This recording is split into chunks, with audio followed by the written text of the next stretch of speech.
You know what? Sometimes I turn on the video, but I don't press play until I'm ready. And this was gonna be one of those times, but it just started recording automatically. But whatever, that's just my weirdness. So my name is Valencia. You can call me Lindsay, and welcome to my channel. Thank you for being here. Today I'm going to talk about living in the end, and I'm going to give you some examples. And I want to give you some examples because there are tons of videos about living in the end on YouTube, and I love a lot of them. I've watched a lot of them. I've practiced, and but one thing I've just kind of realized in my life is that, well, to back this up a little bit, a lot of people ask me about this too, so I thought it would be valuable. But one thing that I've realized is that sometimes, especially with manifestation, which is new for a lot of people aren't used to living their life this way. And one thing that can trip some people up is once they find out about it, they learn about something, and then they want to understand it so much they keep looking for information on it. And I was thinking it might be fun to do a video one day with a lot of information about living in the end or other parts of manifesting, whatever you want to hear about. But I also thought it would be really fun to do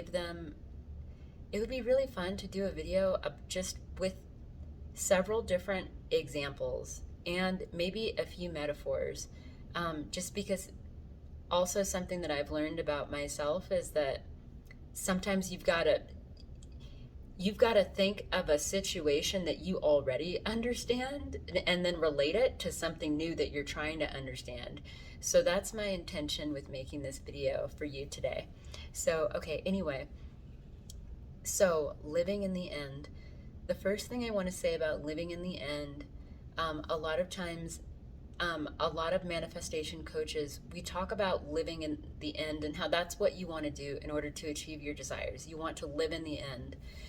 And when I say it like that, it sounds like something that you have to go do, right? It sounds like something that you're not doing. But I think a more accurate way to say it is you want to live in the end of your wish fulfilled, because you are always living in the end, because you are always manifesting. You are always living in the end of something. It may be something that you don't want, it might be something that you do want, but you are always living in the end because you are always manifesting. So, an example of that, if you find yourself reacting to what other people say a lot and what other people do, if you find yourself like looking at the world outside of you and just like basing the way that you feel off of what's happening out there, you might start to feel worried. And when you're feeling worried, it's because you are telling yourself an old story that's causing you to feel worried. It's causing you to feel fear. So when you are feeling worried and you are feeling fear and you are thinking of an old story, maybe you're thinking bad, not, or I don't want to say bad. Maybe you're thinking thoughts about yourself that you don't want, like, I'm not good enough for this. I never have enough money. Um, I'm a failure. I can't do this. When you're thinking those thoughts and picturing yourself not having what you want and feeling worried and afraid that you're not going to get what you want, you are living in the end of your wish unfulfilled. When you are feeling calm and open, and for me, it feels like a sense of spaciousness inside my stomach. When I'm feeling worried, I feel it's almost like my body like closes up and my stomach might do some flips.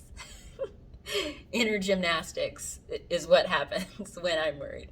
But anyway, when you're feeling these feelings inside of you, it's just showing you which version of the end you're living in. Is it the version that I want, or is it the version that I don't want? So here's a real life example of living in the end. Just yesterday, my boyfriend came home from work and everything was all fine. And yeah, we were being loving. And then we started talking about something, and he made a comment, and then I made a comment, and I don't think I really understood him. And when he responded, I had a thought, oh, now he has an attitude. He got an attitude with me. And then I felt a sense of like inner turmoil. And tell me if you feel this too. Like what does it feel like to you when you're living in the end of what you desire? But so in this case, I was living in the end of what I didn't desire. I had a thought like he has an attitude with me, and then I had a feeling of like smallness in my stomach, like, and then I had another thought like, did I say the wrong thing? Like, what did I do wrong?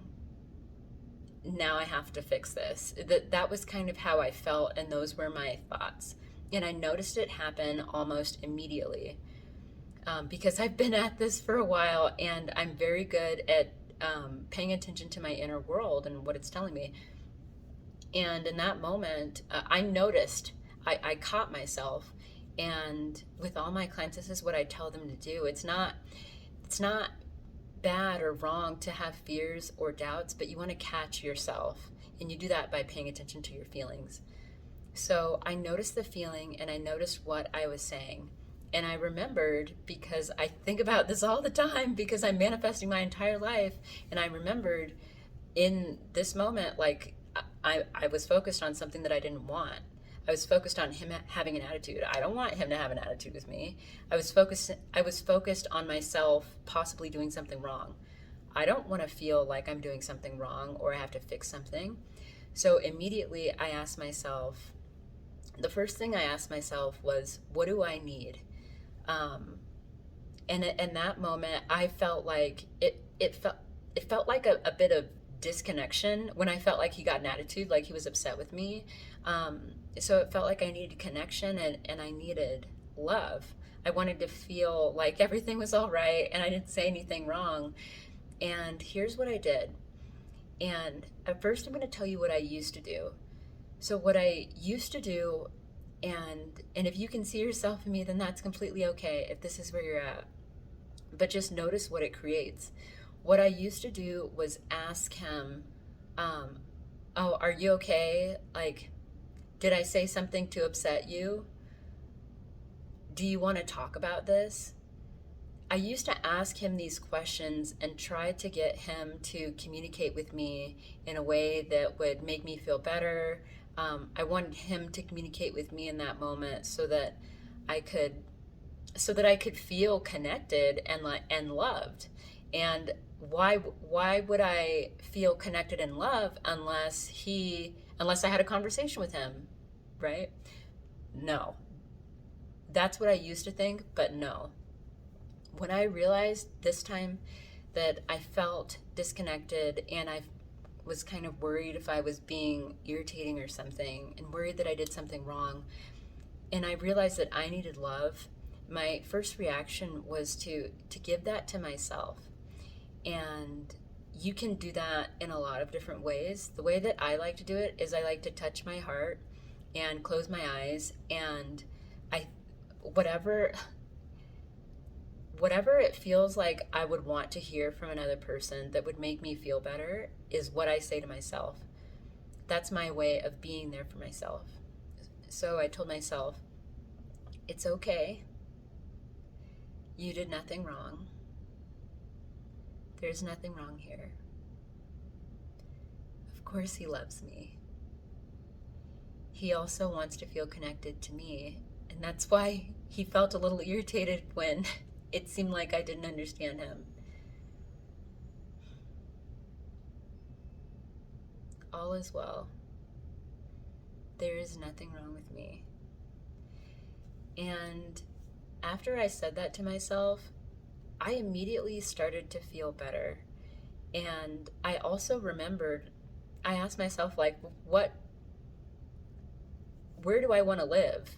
You know, do I want to live in the version of the end where he's mad at me, and do I want to play the game where he's mad at me and there's something for me to fix? No, no, no. There's nothing wrong with me, and there's nothing for me to fix. So when I realized that, and I settled back into my version of living in the end is feeling like a happy girlfriend and a happy wife, and just feeling secure that I'm loved and our relationship is strong, and we don't need to like nitpick at small things that happen. We don't have to question everything, pick everything apart, and make sure that everything's okay, because we know that everything's okay because we love each other. That's how it feels for me to live in the end. When I realized, you know what? So, what I told myself in that moment was, you know what? Our love is bigger than this. He, I misunderstood him. That's okay. We love each other. And I decided to let it go. And he asked me if I wanted to go on a walk together later. We went on a walk together, and I really enjoyed it. And on that walk, I just enjoyed feeling happy and secure. And I don't even want to say happy, because I think that when we say happy, it makes you think like, oh, I was smiling and amazing. But I was more just very calm and peaceful. I felt like I could be myself, and like I didn't need to fix anything about me. And what I want you to know is that, first of all, there's nothing wrong with you. And there's nothing for you to fix about yourself. You don't have to fix anything about yourself.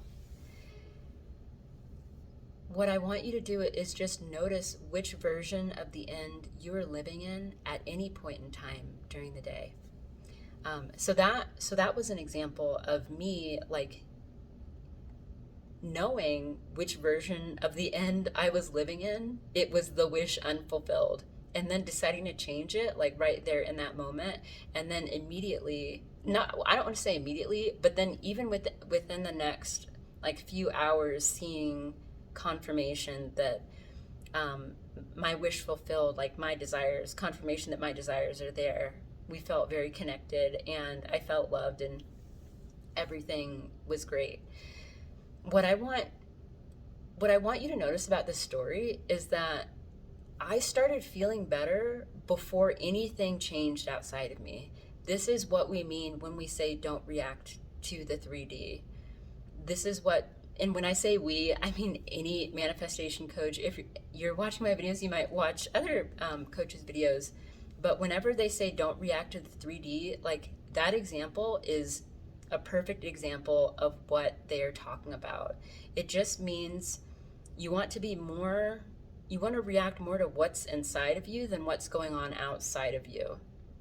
So in that situation, even though it seemed like he was annoyed, right? Something outside of me. In the 3D, something was happening. I didn't react to like my perception of the irritation. I didn't react to that. I reacted to my feeling of what do I want in this moment. I reacted like to myself. I responded to myself. And that's what you're going to be doing. You're going to feel your relationship with yourself strengthen, because you're going to start to really care about yourself. I was going to say give a fuck about yourself. But you're going to start to really care about yourself and how you feel, because that is your indication of, am I living in the end of the woman who is worried, the woman who is anxious, the man who doesn't have what he wants yet and he can't get it and he's struggling? Am I living in that version of the end, or am I living in the version of the woman who knows that she's amazing and she has nothing to worry about and there's nothing that can take her off her path? Or the man who knows that he's got everything that he needs, there's nothing holding him back from what he wants. You are always living in the end. So I want to give you another example of living in the end. This isn't even about reacting to the 3D, but just in the morning when you wake up, you can imagine anything that you want. So one thing that I used to do, I've been working from home for a while, full-time working from home. And I used to imagine kissing my boyfriend goodbye. I used to imagine what it would be like to just have, my partner just went to work and I'm sitting here working and I know that he's going to be home soon. Itchy nose. Sorry.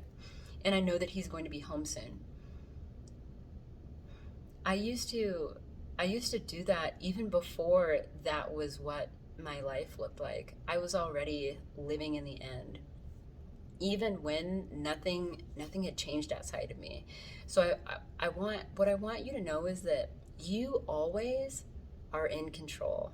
You are the operant power of your reality. And you can decide and control which version of the end you are living in, because you are always living in the end. You just get to decide which end you want it to be.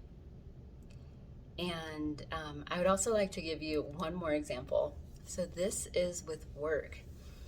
So one thing that I love to do to practice living in the end, and one way that I went to this feeling of living in the end, just because that was what I wanted to create. It didn't feel like I was doing it to fix something. It just felt like I was focusing on what I really want.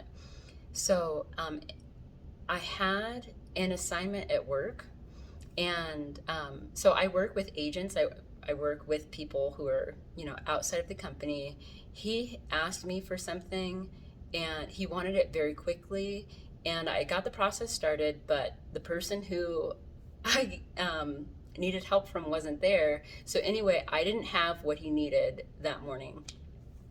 And I knew it, and I knew that this was the last day that we could have it. So that morning before work started, I woke up and I did my routine. Normally I did my morning routine.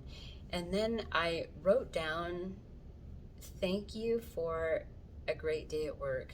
And I'm so thankful that that my agent was able to get his quote. So I asked myself, like, what do I want to have happen? And how do I want to feel? How will I feel when this all works out for the best? And immediately I felt a sense of like calmness and satisfaction. And then I wrote down that statement of thankfulness. Then later in that day, I reached out to someone, and we were able to. Someone at my company was able to help me produce this document for him that normally we need a week to produce it, but they did it in a day. They actually did it in a few hours, which it felt great, and it was so nice to know that everything was taken care of. And it was also really nice to not worry that it was going to be taken care of up until that point, because earlier in the day I had already decided what was going to happen. I already decided that I was going to leave work that day feeling satisfied and like everything had been taken care of. And then it happened, like within the next several hours. So that's just another example of, even when there's pressure outside of you, you don't have to react to the pressure outside of you. If someone is yelling at you, it's an it might be an invitation to yell back. You don't have to RSVP to that party. You don't have to engage with the stress. So what I used to do, I used to allow myself to feel stressed out, and then I would procrastinate and then not do anything at all, like for a while, and then I would have to apologize for not having something done. But now I realize that I don't have to live my life that way, and it's okay for things to be taken care of. It's okay for me to say that I'm taken care of, things happen for me. It's okay for me to manifest that for myself. And I also got to manifest like a happy situation for someone at work, because then I got to be so thankful to her. And I even told her manager like how amazing she was, and it really created a win-win situation for everybody. So yeah, I know this video is getting kind of long. Thank you so much for watching. If you feel like you want support with any of this, then please reach out to me at coachlindsay@gmail.com, and I'll put the link in the description below, because I do just love supporting people in their manifestation journey. And yeah, I just know we'll have fun. Thank you again. Have a good day. Bye bye.